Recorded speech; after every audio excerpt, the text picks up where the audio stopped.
Blog Talk Radio. Hello, everyone. I'd like to welcome all of you to Ohio Exopolitics. I'm your host, Mark Snider. Tonight, our guest is James Horak. We're going to be talking about human origins, EMVs, and our solar system and ET life. James has unusual and important knowledge in the following areas: extraterrestrial life. He knows about these giant electromagnetic vehicles that are operating in our solar system.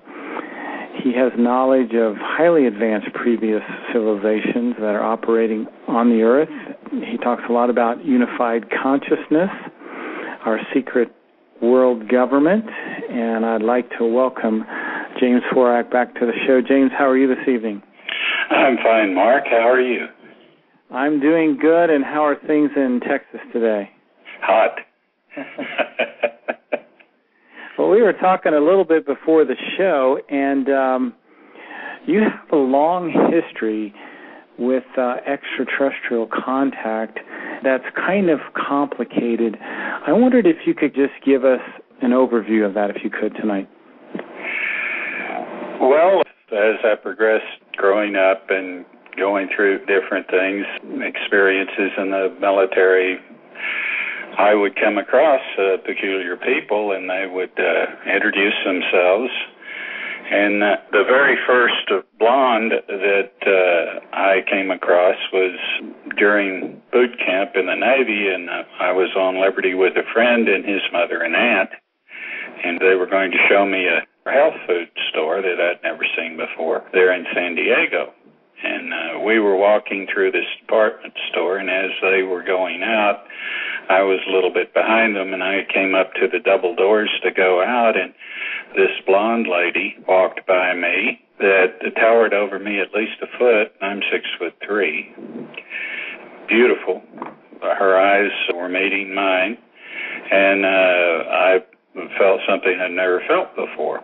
And as I walked outside, my friend Drew was waiting for me, and I said, "What do you think of her?" And he said, "Who?" And that's when I realized these people could project a psychic walk, because I'll guarantee you people would have stood around. If they had seen her in her full aspect, they would have stood around wondering about her, because she was beautiful, directly, absolutely proportional, and I would say every bit of 6'11", 6'12". And she looked like Anita Ekberg. That's the first thought that came into my mind. And from then on, I would come across blondes and generally nod, or I did get to speak to them at different times. And I know that they are among us, but we don't see them unless we have the credibility or allow the credibility that they're among us. We don't see them. And they're extraordinary. They're very statuesque, and they don't have much to do with us. They don't socialize with us. James, I remember on the last show you'd said that they were original terrestrials. Yes.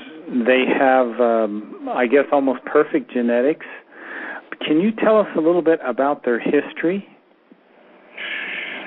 They survived, and towards the end, there were other peoples that didn't, and they secluded themselves, and the Earth had close to an extinction event, but they survived, and they survived off planet and came back and restored themselves. And they've been here ever since. They've been here through 2 more extinctions, you might say. And they've always kept to themselves. They've been members of the extended community. They have achieved a very high level of technology, but they are very peaceful, very keep to themselves. They have an elder, and I've met him. He's very interesting. He's the only one of the blondes that I've had enough to do with to detect a sense of humor.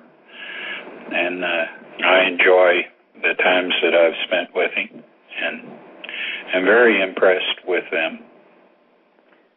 James, what is the purpose of these reoccurring extinction events? Well, mankind, with the exception of the blondes, human beings on this planet have had split consciousness. They've also had the situation which created it, and it has been, the factors behind that have been opportunized by the elite, who themselves have a form of aberrant feature to their consciousness. But they have utilized it to exert more control over the species. And they have been part of sublimating this dual consciousness into something that it isn't. It's a counter-evolutionary feature. It's responsible for the ambivalence that allows people to sit on their hands when their government runs amok, like ours is doing now, and to wait until they're hungry before they actually do anything about anything. And it's a very sad state of affairs.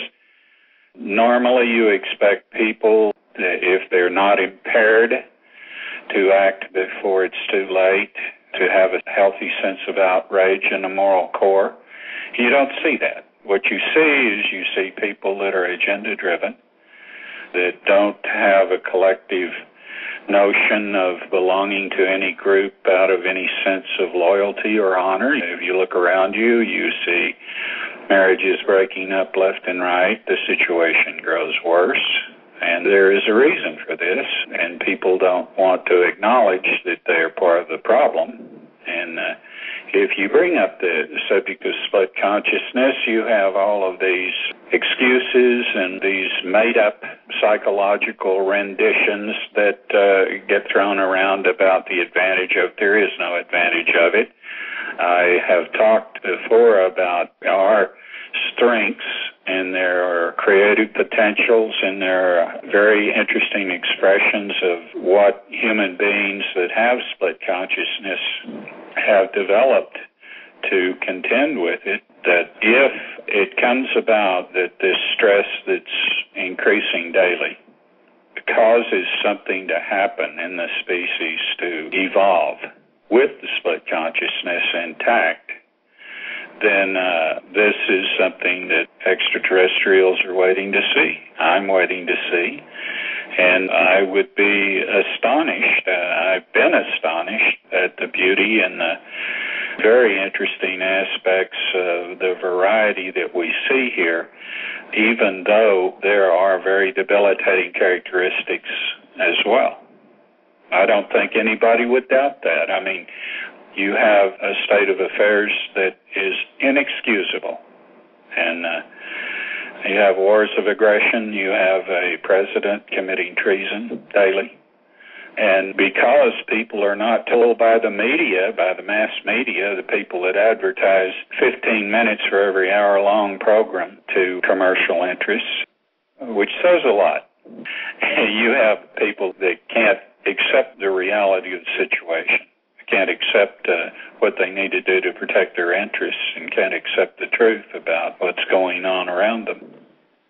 James, this split consciousness, it's what allows us to be hypnotized by the mainstream media, and it's also the component that allows us to be very creative in our arts and things like that. Oh, yes. There's the beauty to it, the literature, poetry, the art excels beyond just... I'm so impressed with the schools of art that have developed in the last 300 years, and it amazes me that people with such creativity lacks common sense to put things together on a level commensurate with a moral judgment, with the instincts of self-preservation, a healthy sense of outrage. And these things are not there. They come and they go. The expression of these things needs to be consistent with developing an aim or direction, and they're not. I learned at a very early age that I could assimilate things and put them in a perspective that other people couldn't. And of course, that engendered, when I was quite young, that engendered a lot of problems, a lot of conflict between me and other people. And usually, you think you know everything. You're this, you're that. I bring a bunch of books home, and my stepfather, who I think a great deal of his memory, a great deal. He was a good man. But still, he would give me a lecture on how I couldn't believe everything I could read. And he'd sit down and read the newspaper when he got home from work every night.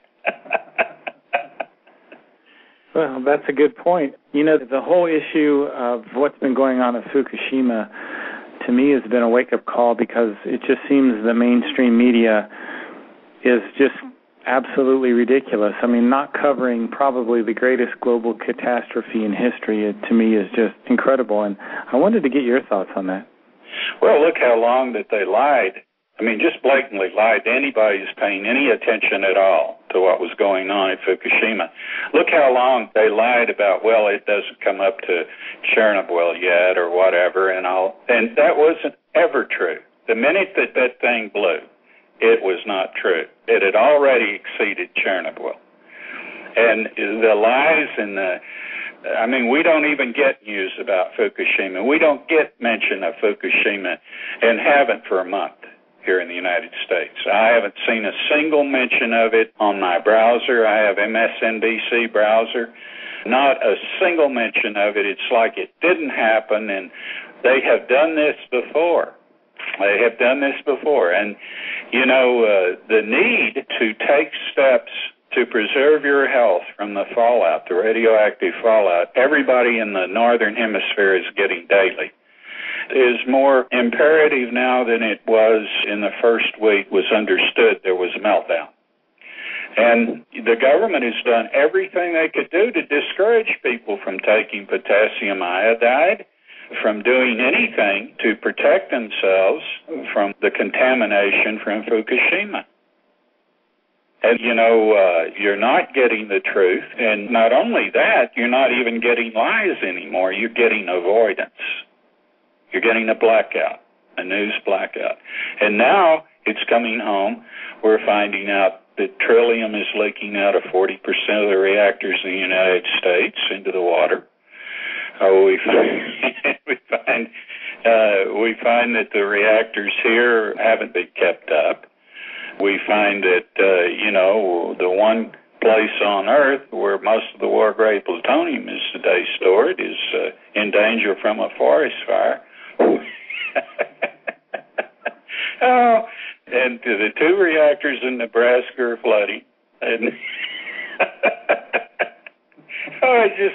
let me tell you something. The Los Alamos forest fire. Do you know how long it would take to take 4 bulldozers and build a fire break between that oncoming fire that is threatening Los Alamos, to build that, to have a backfire, and to create the needed 300 yards to a quarter of a mile of no fuel to burn to stop that fire from getting to Los Alamos? You know how long it would take with 4 bulldozers? It'd take 4 hours. So why didn't they do it? They had plenty of time. And when you put these things in perspective, there's only one conclusion you can draw. They need the emergencies. They need the degrading of the environment. They need all these things for what they have in mind. And then when you stop and think about what could they possibly have in mind that could justify this to the most insane perspective, you can't come up with it. It's got to be so horrendous, so distorted, so insane that, there's no accounting for it. And you put that in perspective and you see that is absolutely true. Now, there are questions about Fukushima and there were questions about Chernobyl, but the truth is exposed here with Los Alamos. That was a disaster that wasn't waiting to happen. That was a disaster that was made to happen. Well, that brings a lot of things to mind, James. I ordered a Geiger counter not long ago, and I've been checking background radiation here in the house and out in my garden area, and I've been looking at some cars that are coming out of Japan. And the good news is, from what I've been able to detect so far, it's pretty low. I was taking a supplement called Modifyland that was developed by Russian scientists is supposed to help against radiation, but I heard that it's made from brown kelp.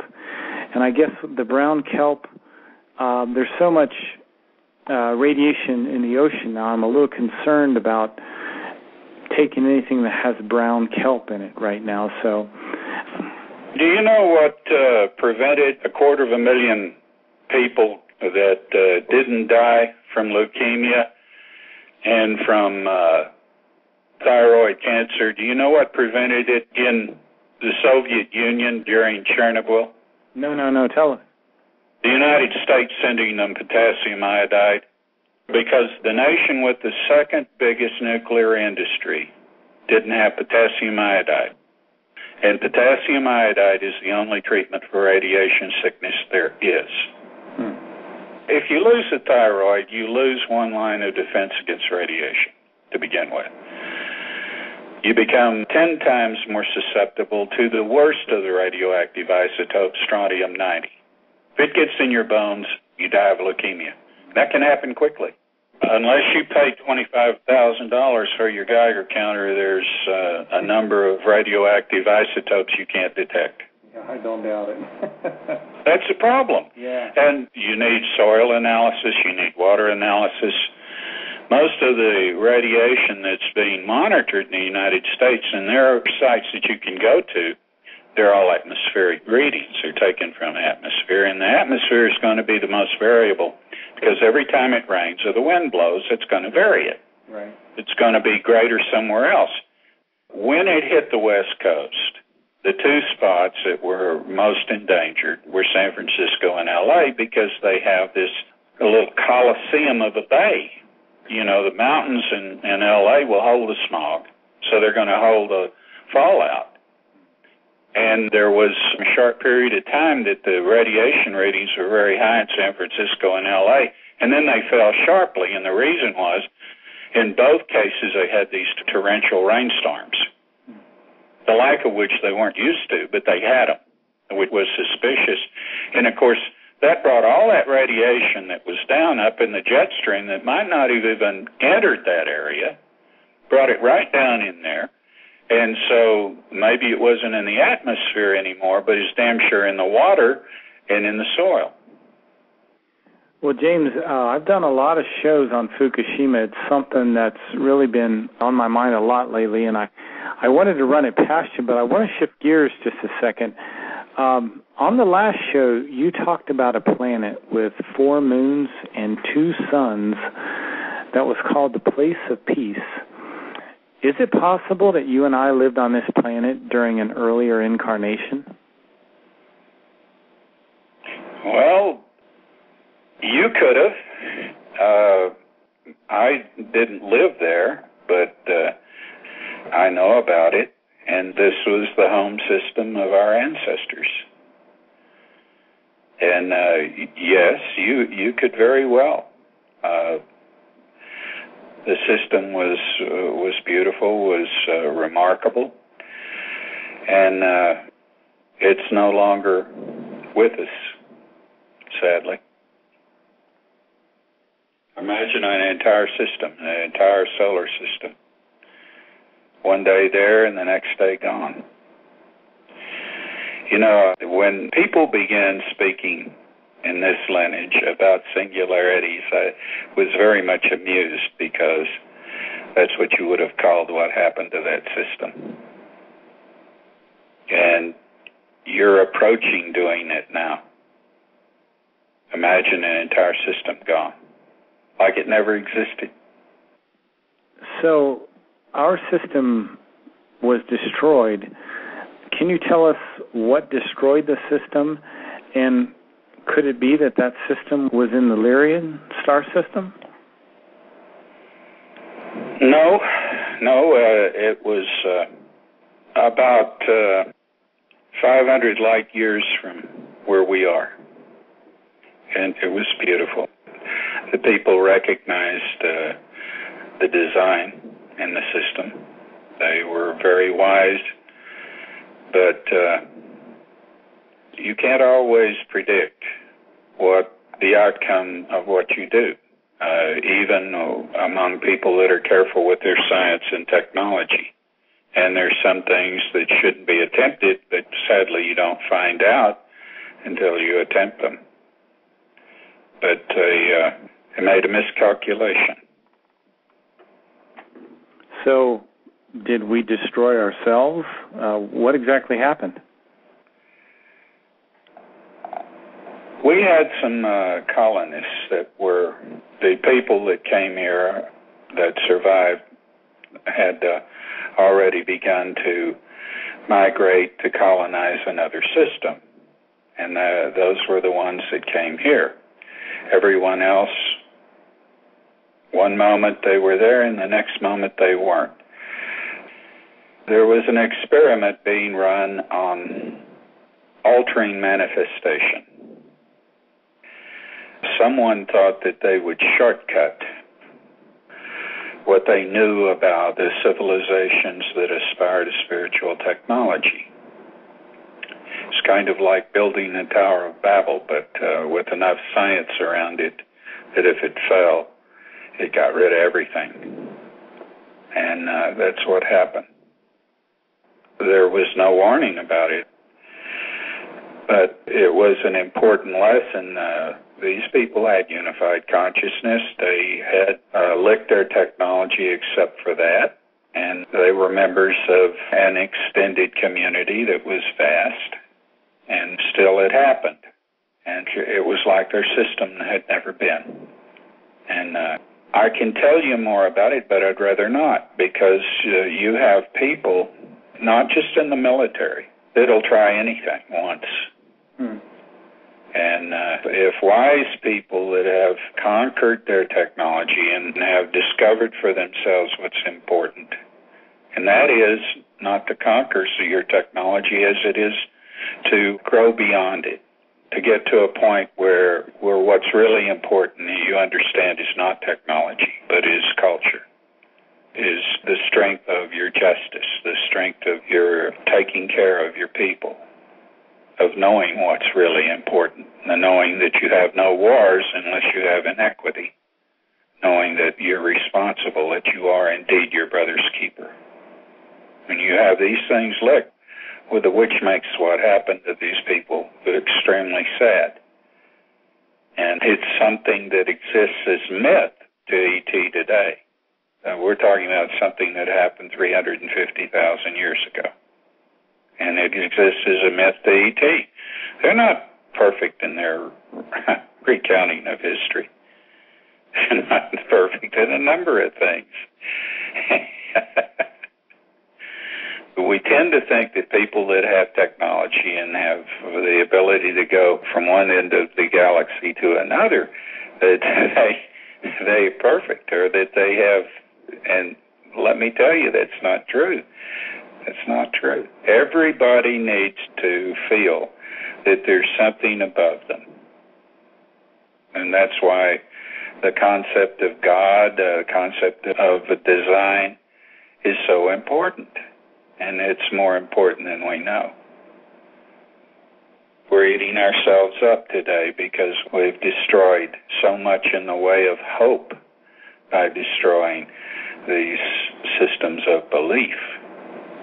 You got to believe in something higher than yourself.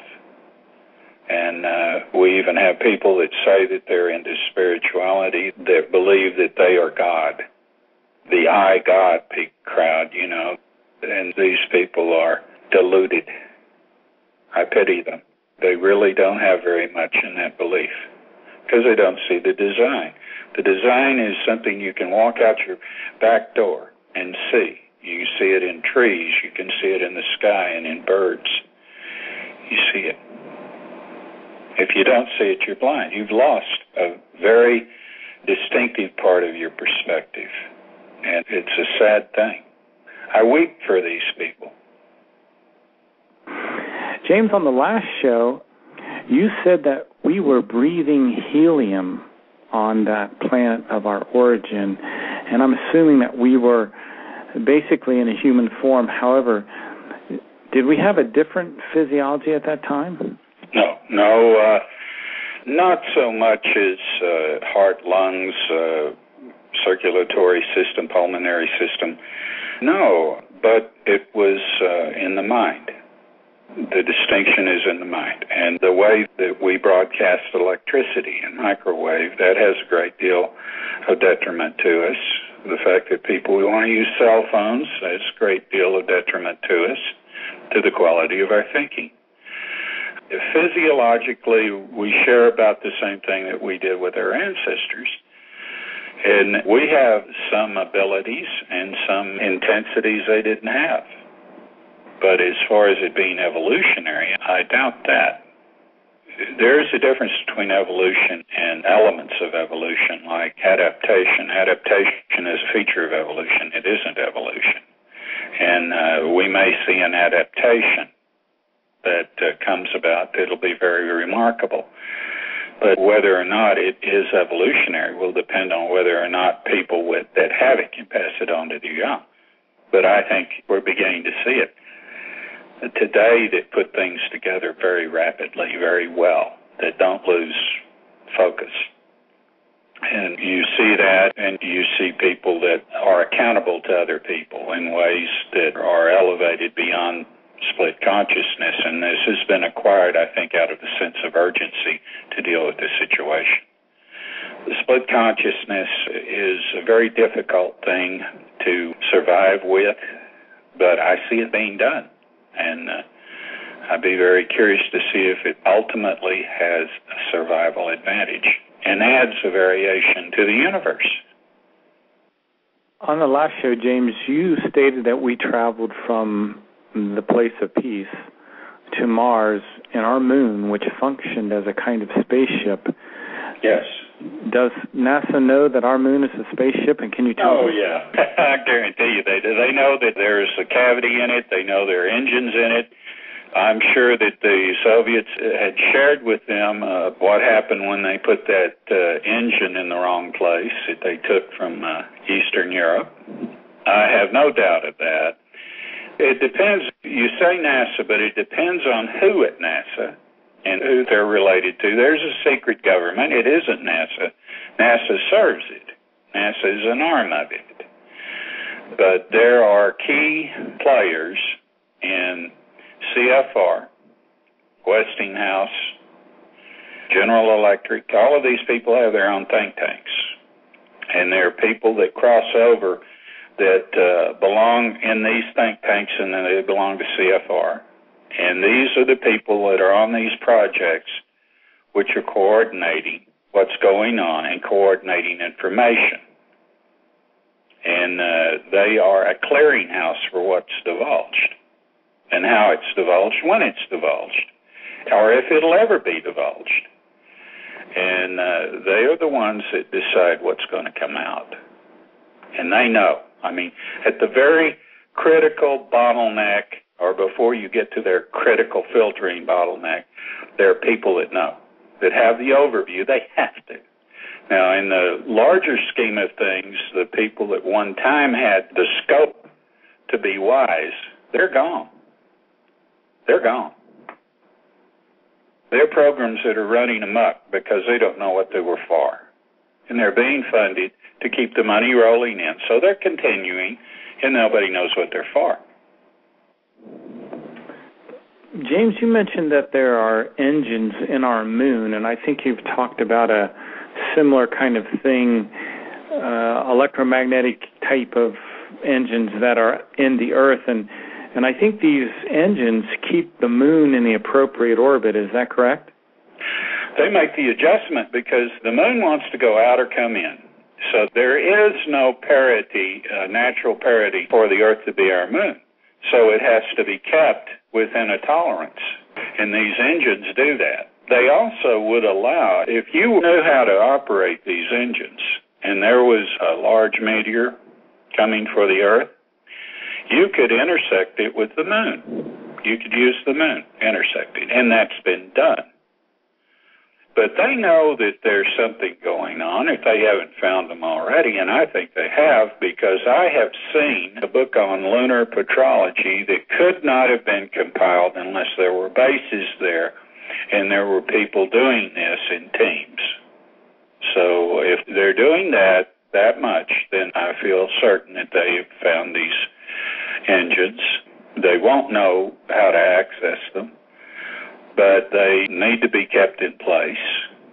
That's why they have these anomalies on the moon and on Earth. They have these varying gravitational fields and magnetic anomaly all over the place, and they vary. And they vary every time that these engines make these adjustments. That's what's behind it. So life on our planet is not a natural thing then, is it? It's not anywhere. It's not anywhere. This isn't happenstance. All this has to be put together. It doesn't come about on its own.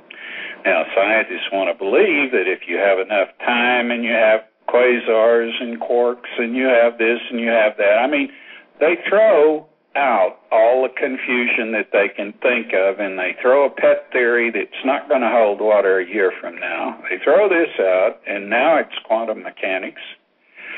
But the truth of the matter is, if you're after the truth comes in science a little from one place and a little from another. It's never purely an approach, a single approach. And the complexity needs to be appreciated, that there are no smoking guns in science. There are no smoking guns in ufology. There are no smoking guns, period. And when you get that through your head and you stop trying to make an agenda to prove one thing against everything else, you'll advance. And the best way to advance is to look at the anomaly and try to resolve them instead of just putting them up on a shelf and trying to forget them. And I think you said on our last show that when our race lived on Mars, there was also another people on Mars that were highly advanced. And I think you stated that this advanced race was living underground, and eventually it moved into a state where they had a spiritual technology. Can you tell us more about this civilization and what it means to have a spiritual technology?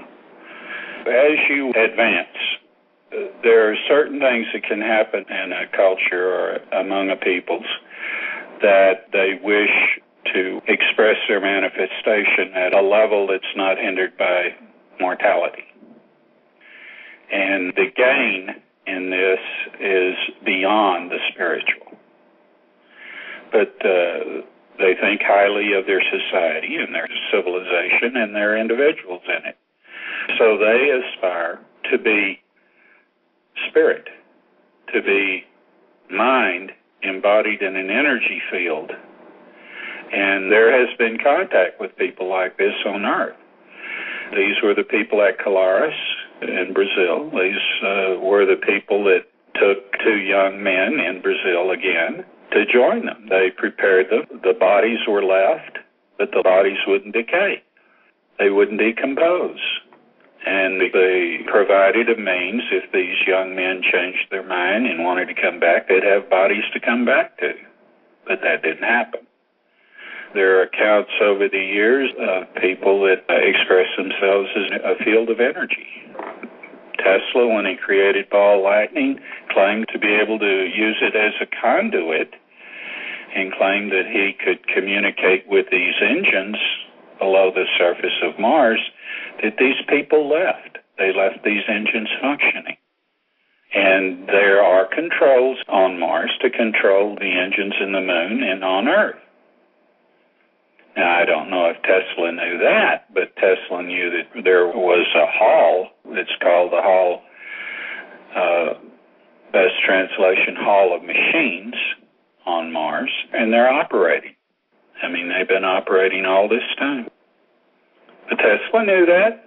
I think Tesla got information, but only after he had learned how to create ball lightning. James, you said that life is not natural. So who is organizing these solar systems so that they do have life? EMVs, they're an essential part of it. There are so many things that need to be coordinated for complex life. Now, I mean, you can have single-celled animals. You can have certain types of organisms are basic, but for complex life that can become sentient at some point or other, certain things have to take place. And there has to be a long period of time, and there has to be a long enough progression to provide the environment that's necessary for complex life. There has to be solar energy. And this is one of the things points that I refute with these people that claim that the fictitious Anunnaki could evolve on a planet that had no sun, that just went wildly through space, because you have to have solar energy to evolve. You cannot evolve complex life in the absence of solar energy, and I mean on a regular basis. Seasons are very important, and even the ancients understood that. So it's always intrigued me how self-contradictory these Sitchin advocates are when they go to talk about the ancient texts and totally ignore the ancient approach to having regard and even attaching deities to the seasons.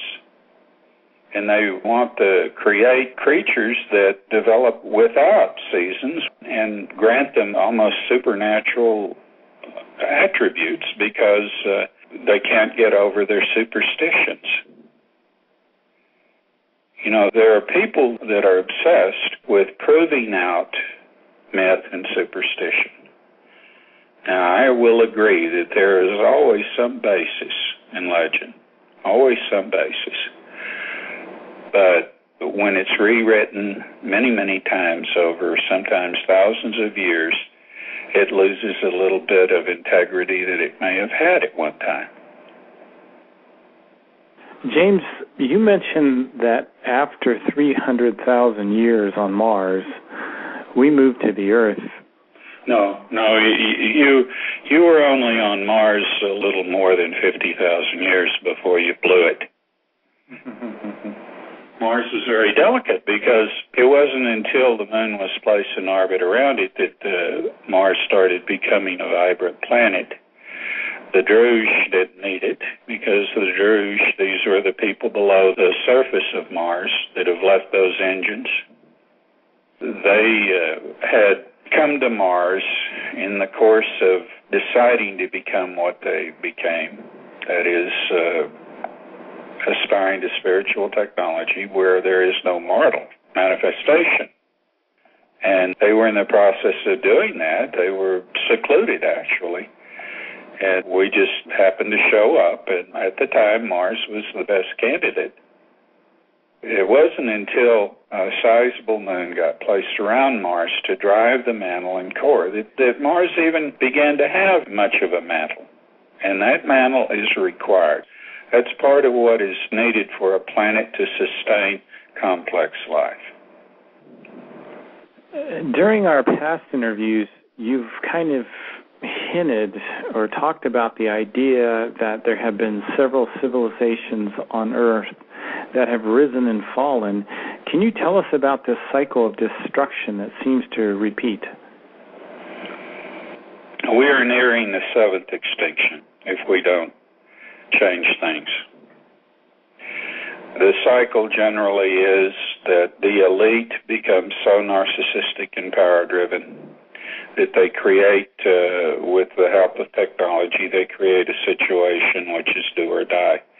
And then they move against their people, and when they move against their people, then it's over. Over and over again. Over and over again. You said the blondes survived their technology. Did the blondes have the same problem with their elite that we have now? And if so, how did they deal with it? Well, you know, I would love to tell you about the blondes, but they're here. And I don't like to talk about the ETs much or the blondes because they're around. And they'll let you know about them if they ever decide they want to tell their own story. But all that I really want to say about the blondes is that they're here. They have a base. That's in Antarctica. And they're very interesting, beautiful people. They have a high level of technology. And they are not hostile. They have come to be advocates for earthbound humanity.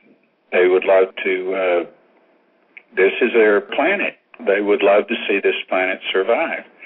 And they're not going to be very happy if it doesn't. If this planet becomes another sun, then they lose their home. But they are established elsewhere. But there are cities in the sea that are spectacular bases for other ETs. And if you ever see them start to leave, you better kiss your behind goodbye. When a civilization on Earth fails to advance spiritually and starts to destroy itself, do these electromagnetic vehicles near the sun basically wipe the surface of the Earth clean and let another civilization begin at square one? Is this how the cycle repeats again and again? Well, basically they don't. What they do is they withdraw. And when they withdraw, when they don't form the energy of the sun, but they withdraw, it normally won't take very long. So at that point, the coronal mass ejections take over naturally. Is that correct? Yes. I figured this out a long time ago, that without the EMVs, you would get a CME on the average every 17 years. It would decimate the side of the Earth facing the sun at the time it hit. And then within 2 weeks, the rest of the planet would die. Because what you see on the sun is hot spots. They're actually fissures. They build up, superheat, and then discharge plasma. A difference between a flare and a coronal mass ejection is that a coronal mass ejection throws plasma so far out that it doesn't return. It continues traveling. That's the difference between a coronal mass ejection and a flare. So what you see these things whipped out. And if you're given an uncensored, unfiltered image to look at, usually when this happens, you will see EMVs in the vicinity, and they are whipping that energy out to the side. They're dispersing it so that it doesn't head out en masse, and it can travel to Earth in 18 hours. You can have a coronal mass ejection come from the sun and hit the Earth and decimate it. Decimate that side, and then the rest of the planet in 2 weeks. I've seen it happen. So if you have this situation here, and you have these fusion stars elsewhere with planets around them, don't you think that the situation would be pretty much the same there? That if there was intelligent life, civilizations, that they would be protected the same way? Well, I believe absolutely, and I want to let everyone know that we are speaking with James Horak. He has a website that he kind of contributes to. It's at emvsinfo.blogspot.com. And we've got about 3 minutes left, James. It's been a fascinating discussion again. Is there any thoughts that you'd like to leave the audience with? I want people to think for themselves. I don't want them to buy into anything that doesn't make sense to them. And I want them to wake up, be obedient to their own interests above all, and their children's, and just think for yourself. If you think for yourself, you'll never have any problems surviving. Because if you think for yourself, you'll want to go talk to your neighbor, you'll want to get out, and talk things out with people, you want to get active, you'll stop feeding off the boob tube. And if you do that, there's hope. If you do that. Well, James, it's been another interesting show. Boy, a lot of food for thought there. Mind-boggling as always. A very fascinating conversation, sir. I want to thank you again for coming on. It's been a real pleasure, and have a good evening. Anytime, Mark. Anytime. Good night, sir. Good night.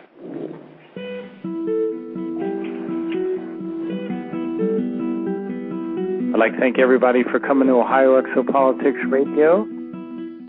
It's always a pleasure to have you here. We've been talking to James Horak, and have a good evening.